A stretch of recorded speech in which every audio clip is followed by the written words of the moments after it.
Hosted by you/equivalent_ladder 197. My, 28M, brother Mark, 26M, used to date my fiancée Jen, 26F, a year ago. They were only together for a month before he broke things off with her because he was bored of being in a relationship and never really wanted to settle down anyway. At the time they were dating, I was in a different state, so I had no idea he even had a girlfriend, and I didn't know who Jen was until I met her. Jen and I met at a bar when I moved back in October, and we hit it off really well. She was easily the most beautiful and intelligent woman I had ever met, and we met up a few more times before we made it official. Fast forward to December, and I finally brought her up to my family and suggested they meet her at Christmas. They knew I was in a relationship, but I'm not the most open about my personal life, so I kept details about her to a minimum until I knew how serious we really were. My parents asked to see pictures, and they started passing my phone around the dinner table. Mark saw it and blew up, calling me a crap-smelling brother for dating his ex-girlfriend and demanding that I break up with her. I refused. When I asked Jen about it, she confirmed they had dated and gave me the details about their breakup. It took a few weeks, but eventually, Mark stopped bringing up the fact that I was dating his ex, and I thought he was over it. On Jen's birthday this year, I took her out to a fancy dinner with both of our families and her closest friends, and I asked her to marry me. Mark flipped out again and caused a scene about me proposing to her, which my sisters and I immediately shut down. The incident happened this past weekend. Mark had been pretty quiet about the whole situation for the last 2 months. I didn't see him much and figured he had gone low contact with me, which I had no problem with. Then, he invited Jan and me to a family dinner at his apartment with our parents and sisters. I thought it was weird, but since our parents and sisters were also going, we agreed to attend. The dinner was nice, nothing too fancy, and we moved to the living room to talk. About 30 minutes into the conversation, Mark stood up and said he had an announcement. He gave a long speech about being happy to have his family around for his big moment, then got on one knee and pulled out a cheap ring while asking Jen to marry him. Jen was confused and obviously uncomfortable, demanding that he put the ring away and stand up. My dad tried to grab Mark, but I got to him first and punched him. I won't repeat most of what was said, mostly because I was too angry to listen, but he said something along the lines of wanting to show me that Jen wasn't really into me and just wanted to get back at him. Before things could get worse, my parents rushed me out and promised to talk to him. It's been a few days since it happened, and I'm still pissed off. I don't know what to do at this point. I'm scared Jen might have second thoughts about marrying me because of this. Any advice? Update 2 days later. First, I want to thank everyone for reading. It's been a busy weekend, so I haven't had the chance to reply to many people, but I appreciate all the feedback, even the criticisms. Now for the update, I called Mark and asked him to meet up with me at my place to talk. I told him I would prefer Jen to be there as well, but I was fine with it if he didn't want her around.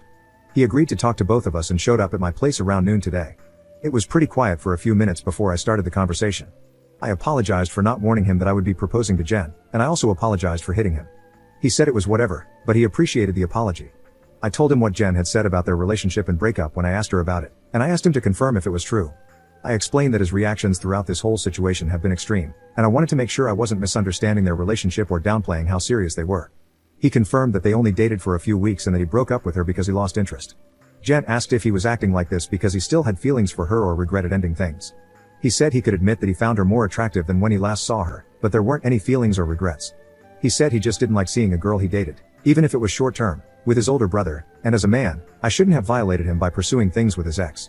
I reminded him that I had no idea they had dated, so it wasn't like I consciously did this knowing their history. He shrugged it off and said it didn't matter, I still should have broken it off. He was adamant that if the roles were reversed, he would have done the same thing, which I doubt. I asked him why he proposed to her if he didn't have any lingering feelings.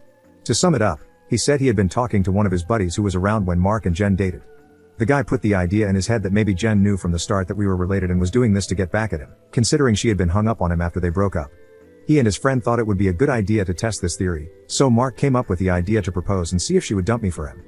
Jen asked him to elaborate on why he thought she was hung up on him, and he told her that he'd heard she was asking about him after the breakup and still hanging out at the places they used to go, so he thought it was a valid assumption. Then, when she randomly showed up with his brother, it affirmed his suspicions. Jen told him she had only asked about him once after the breakup and that she'd been hanging out at those places with friends even before they started dating, so she wasn't going to avoid them because of a breakup. She also said she was offended by the idea that she would stoop so low as to pursue me just to get back at him. He shrugged, gave her a half-hearted apology, but said she had to see it from his point of view. He asked her if she really didn't know, and she told him that she hadn't noticed the resemblance between us until we were in the same room, and since we act nothing alike, it never crossed her mind. He accepted that and said, okay. That pretty much wrapped up the conversation. Before he left, he told me I could take back his invite to the wedding because he couldn't bring himself to support our relationship, knowing he used to date her. I told him not to worry about it, as he was most likely going to be uninvited anyway. It's been a few hours since our talk, and I do feel better. My parents aren't too happy about him being uninvited, but they understood that it was a mutual decision and probably for the best. My sisters told me they knew he didn't have a good reason for being a jerk, and they don't blame me for not wanting him at the wedding. As of now, I'm going to limit contact with Mark, and I doubt he'll reach out to me anytime soon either. Second update 2 months later. It's been a while since I last posted, but a few things have happened since my last conversation with Mark. I've been low contact with Mark since then. I haven't called him, and he hasn't called me, and our only interactions have been in family settings. As it stands, my mom is now upset that Mark is still uninvited for my wedding. It started with a comment made during my younger sister Sophie's 22th birthday. Her boyfriend of about 4 years proposed to her at the end of the night, and we sat around talking about what she envisioned for her dream wedding. She talked a bit about wanting a destination wedding, her ideas for the cake and dress, and then said something like, "Teddy, I know Mark's banned from your wedding, but you won't care if he comes to mine, right?" I laughed it off and told her I couldn't get mad about her guest list even if I wanted to.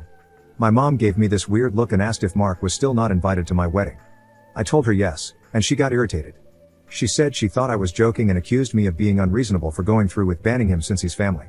She accused me of holding a grudge just to be petty. I reminded her that Mark and I had agreed he wouldn't come, and I told her this wasn't the time to talk about my wedding since the day was about Sophie. I added that if she or Mark wanted to discuss my wedding, they could call me another time. Sophie also laid into my mom a bit for trying to make her special day about Mark, and my mom dropped the issue. For those of you wondering, Mark wasn't at Sophie's party because he apparently had to work and couldn't make it. A few days later, my mom stopped by my house and said she wanted to discuss my wedding. She asked me why I was so adamant about Mark not coming. She said I shouldn't be so insecure about Mark and Jen's previous relationship and that uninviting him was a step too far. I told her that Mark and I had mutually agreed he wouldn't come, and if he had a problem with it, he could talk to me himself. We got into an argument, and she said that if I wasn't going to re-invite Mark, she wouldn't be coming either because I was ostracizing her son. I shrugged and told her if that's what she wanted, she could toss her invite in the trash because I wouldn't beg her to be there. She asked if I would really be okay with her not attending, and I told her it wouldn't be the first time she missed one of my events because of Mark. She said I was being a prick for throwing her past mistakes in her face, and she stormed out. After that, I started getting messages and phone calls from her and a few family members, saying I was in the wrong and urging me to invite Mark just to keep the peace. Jen has also been getting messages from my mom, asking her to talk to me and get me to change my mind, but as far as I know, Jen hasn't been responding. So far, most of my mom's side of the family is standing in solidarity with her and not attending, while my dad and his side of the family, which is just my aunt, uncle, and their 2 kids, agree with me and are still coming. My sisters are also still coming to the wedding, and of course, Jen's family will be there too. I also talked to Mark about it and asked if he had a problem with not being invited. He said he had uninvited himself in the first place and didn't understand why everyone was making such a big deal, since he still doesn't want to go. He told me to leave him out of the fighting because he's not involved, and he said he'd tell my mom the same. As of now, I'm back to being low contact with my mom, but my dad and I are still on decent terms. I'm still deciding whether to re-invite my mom and her side of the family, if they change their minds about the boycott, but the chances are low, and I've told my dad this, which he understands. For now, Jan and I have started looking into downsizing the venue since the guest list is significantly smaller. Third update 3 weeks later. My mom is now uninvited from the wedding indefinitely. About 2 weeks after she decided not to come, she stopped by and said she wanted to clear the air and talk about everything. We agreed and invited her in to join us for dinner. Jen made her a plate of food, and I asked if she was still planning on not coming to the wedding. She said that while she wanted to attend, she couldn't get over me not inviting Mark because of a simple mistake. I reminded her that his simple mistake was proposing to my fiance while I was sitting less than 3 feet away from him, and she said it was just a joke. Jen then asked why she wanted to talk if she was still maintaining the same stance on Mark coming to the wedding. My mom said she wanted to talk to Jen and was hoping Jen would hear her out and convince me to invite Mark again. Apparently, she assumed I was at work and that she could catch Jen alone. Jen politely told her that while she understood her thought process, she wouldn't have had that conversation without me present since this involves my brother. My mom made a comment along the lines of Jen being spineless and unable to have a conversation without me thinking for her, which started a heated back and forth between the 3 of us. Eventually, Jen told her to leave. As Jen got up and walked towards the door, my mom followed, still screaming at her. By this point, she was yelling about Jen tearing our family apart. While Jen was unlocking the front door, my mom grabbed her by the hair and pulled her to the ground, still screaming. She hit Jen and tried to claw at her face, so I dragged my mom off of her and threw her outside. She banged on the door for a few minutes while I made sure Jen was okay, then she left and called both of us repeatedly. When I was sure Jen was alright, I texted my mom and told her not to bother reaching out again because we would never speak to her again. I called my dad and sisters to tell them what happened. My dad was surprised and tried to make excuses, saying she'd been stressed about the whole situation for a while.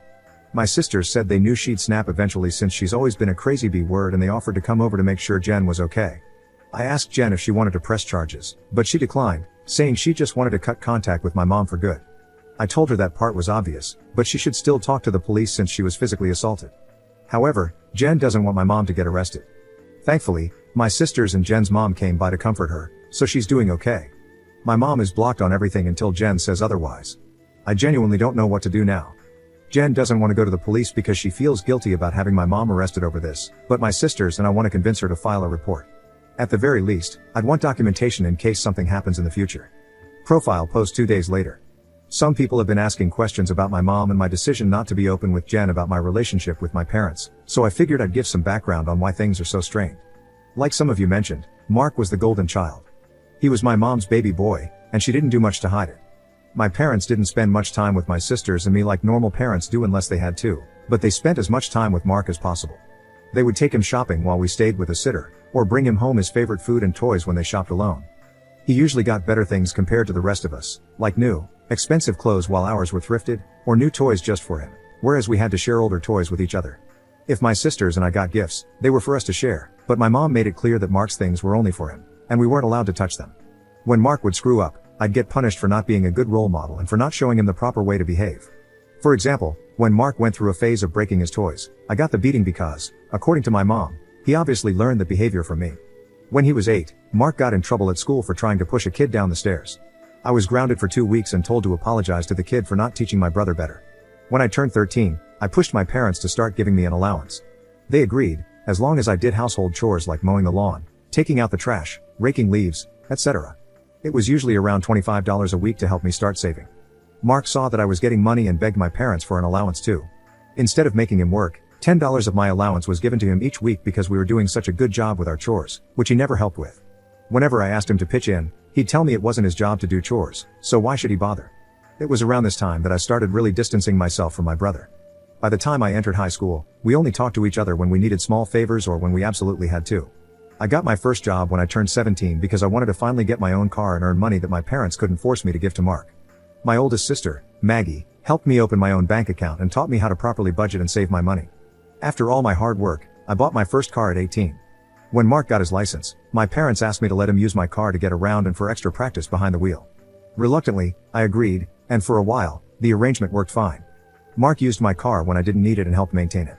However, when he expressed wanting my parents to buy him his own car, my mom came to me and told me I should give him my car because he needed it more.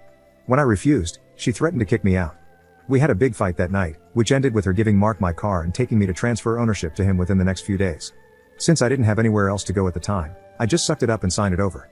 When I graduated high school, both of my parents skipped the ceremony because Mark didn't want to sit through a long event just to see me get a piece of paper, and my mom didn't want to leave him alone for the night. So, I only had the support of my sisters, along with my aunt and uncle, who wanted to take me out to celebrate. However, they ended up having to bring me home at my parents' request because they had made me dinner to make it up to me. The dinner, unfortunately, was something I couldn't eat because my mom had put shrimp and chicken on the same serving dish, and I'm allergic to shellfish. In my first year out of high school, I worked 2 jobs to buy myself another car, and at the start of the new school year, I moved away for college and cut contact with my parents. They, mostly my mom, tried to reach out for the first few months through social media and Sophie, but I never responded. I also told Sophie she'd be cut off too if she kept trying to connect us. When my mom couldn't get to me through Sophie, she tried going through my older sister Charlotte, and a few times through Maggie and Mark, until I threatened to file a restraining order for harassment. It was a bluff because I had no idea how to do it, but it managed to scare her off. After that, the most I received from her were occasional happy holidays texts over the years. Around the time I moved back, Charlotte told me that they had been seeing a family therapist, at her request, and my parents wanted to apologize for how they treated us. I was hesitant, but I agreed as long as they were genuine, and the reconciliation process started when I moved back home.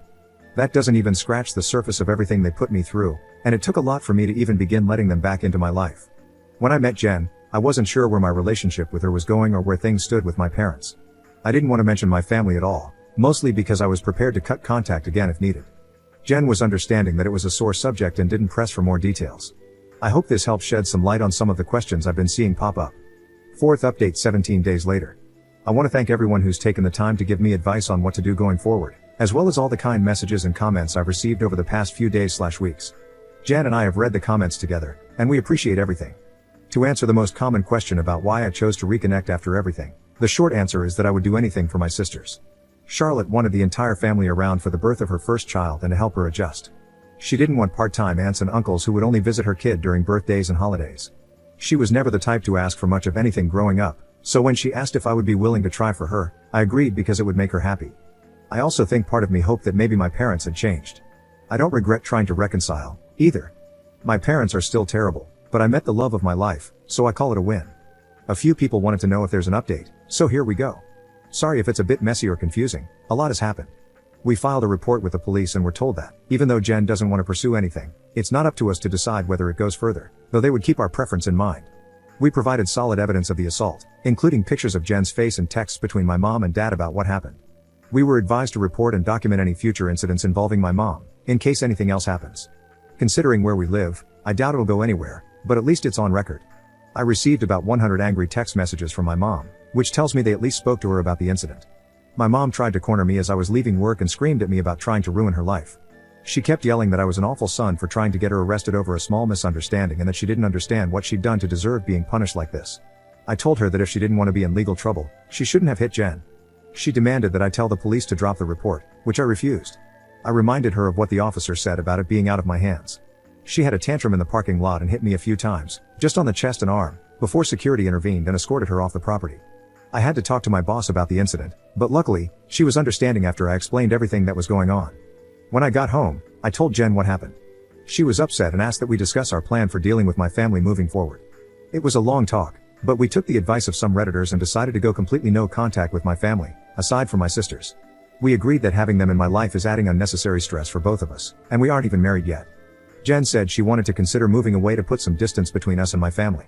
She explained that she had tried to stay out of my family issues because it wasn't her place, but she refuses to deal with my mom's behavior or my dad enabling her abuse any longer. A lot more was said, too much to include in this post, but I agreed with her that they were more trouble than they're worth, and I don't want to put up with this anymore either. I also agreed to start therapy, and Jen is helping me find a therapist. I decided to call my dad after our talk and let him know that I would be going no contact. He didn't answer the first time I called, so I left a message asking if we could have a long conversation. When he called back, he asked if it was okay for my mom to be part of the conversation. I told him it was fine, since she needed to hear what I had to say too. The conversation went about as well as you'd expect. I told them both that Jen and I are cutting them out of our lives. My dad demanded to know why I would do something like that after going through all the trouble of repairing our relationship. I explained that this whole situation with Mark has shown me that nothing is truly repaired between us, and as far as they're concerned, the world revolves solely around my mom and my little brother. I told them that their continued favoritism toward Mark has brought our relationship to a point of no return, and I wasn't interested in holding on to a failing relationship anymore. I explained that I agreed to reconcile for Charlotte's sake, but I don't appreciate all the disrespect toward Jen and me, and I won't put up with it anymore for both our sakes. To my mom specifically, I said I was tired of her using me as a scapegoat for her bad parenting and for Mark's attitude. I also told her that I would never forgive her for what she did to Jen, nor for what she did to me and my sisters growing up. She started to say that I should move on like my sisters have, but I cut her off and told her she should take their forgiveness and move on because she would never receive it from me, especially after everything she's done these past few weeks. She started crying and asked how I could treat her like such a villain. I told her that she could only be upset with herself because I've done nothing wrong. She cried harder and said she regretted having me and that I've only tried to ruin her life. This started a heated argument between my mom and Jen once again. Jen told her, in much more colorful words, that she was disgusting, along with plenty of other choice names, for saying something like that to me. I'm not sure if my mom left the room or just decided to stay quiet, but she stopped talking once Jen finished. My dad said he wasn't okay with being shut out of my life and asked me to try to understand my mom's point of view. He said she was also struggling because her kids were at odds, and I was being unfair by punishing her for her struggles with raising and caring for us. The last thing he said was that we were a family, and I shouldn't let past mistakes stop us from moving forward together. I told him that the only people my mom ever cared for were Mark and herself, and there was nothing he could say or do to change my mind. I told him it was up to him whether or not he kept my number, but I would be blocking both him and my mom everywhere, and I wouldn't be reaching out again. Then I hung up. Afterward, I sent a long email to my entire family, uninviting everyone except my aunt, uncle, and sisters from the wedding, with a link to my posts attached. I hadn't cried in a long time, but Jen held me while I cried after writing the email, reassuring me that we would be okay. My sisters also reached out to me after reading the email. I apologized to Charlotte for not being able to continue reconciling like she wanted, but she told me it was okay and that it's not my fault I had to cut them off again. The response from my family has been pretty mixed. Some are angry that I aired out family issues on a public internet forum, while others are upset with my parents because they never knew it was this bad. The last person I talked to about everything was Mark. He asked if I was cutting him off too, and I told him I wasn't, but I wouldn't be going out of my way to reach out to him either. He didn't argue and just wished me the best with the wedding, and we haven't spoken since. Right now, Jen and I are looking for a new place to stay. The plan is to move closer to Jen's brother, who lives about 3 hours from where we are now, and we both like the city he's in. I spoke to my boss about transferring, and Jan is looking into working 100% remotely or possibly finding a new job. Once again, our venue has changed. Since the guest list is significantly smaller, my future brother-in-law is considering letting us use his lake house for the wedding. I don't plan to post any more about this unless something drastic happens, at least not until the wedding, because I want to move on with life. Thanks, and happy holidays. Fifth update 10 months later. Hey everyone, it's been a while since I posted here. Things have been busy, but I saw a few requests for an update. It's small, but here it is. I have a wife and a newborn daughter now. We found out Jen was pregnant around the time of my last post, which pretty much kicked us into overdrive as far as moving away and starting fresh in a new place. I was able to transfer to a different location, and Jen found a new job that allows her to work remotely. We got married 4 months ago at her brother's lake house. We didn't plan to have the ceremony so soon, but we didn't want to wait for the baby to arrive before getting married. Jen also found a dress she fell in love with and didn't want to outgrow it. It was a small ceremony with mostly her family present, but my sisters, aunt, and uncle attended as well. I know some people probably expected to hear about a huge blowout at the wedding, but honestly, it was easily one of the best days of my life. My daughter was born early last month. She's beautiful, happy, and healthy, and Jen is doing well too. The last stretch of the pregnancy was hard on her, both emotionally and physically, but she's been doing much better since giving birth. She's seeing a doctor regularly during this postpartum phase due to complications she had during the pregnancy, but so far, there haven't been any major health concerns. Aside from complaining about the doctor visits, I don't think I've seen a frown on her face since we brought our daughter home. As for my parents, I haven't heard from my dad, but my mom did reach out a few days after the wedding. Apparently, my uncle sent them some of the photos taken at the wedding. My mom made a fake Facebook page and started spamming Jen and me with angry messages about being excluded from both the wedding and Jen's pregnancy. She went on a lengthy tirade about being entitled to be part of her grandchild's life and how unfair it was that she wasn't allowed to be present in our lives. She asked to visit us, demanded that we visit her, and even asked to be in the delivery room, all of which I quickly shut down. I screenshot everything and emailed it to myself in case I need it for a restraining order in the future, then I blocked her. I haven't heard from her since, but I know she's been harassing my sisters to get them to talk to us on her behalf. I don't know what, if anything, they're doing about it, but I made it clear that Jen and I have nothing to discuss with her. For everyone wondering if Mark and I have been in contact, the answer is yes. He called after we came back from our honeymoon to congratulate us on the wedding and the pregnancy. We had a long talk about everything that happened.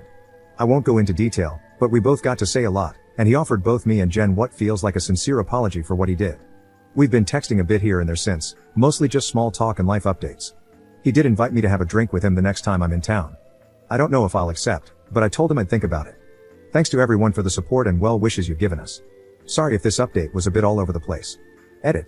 Just to clear it up before anyone asks, Mark doesn't know where I live and likely won't know in the future.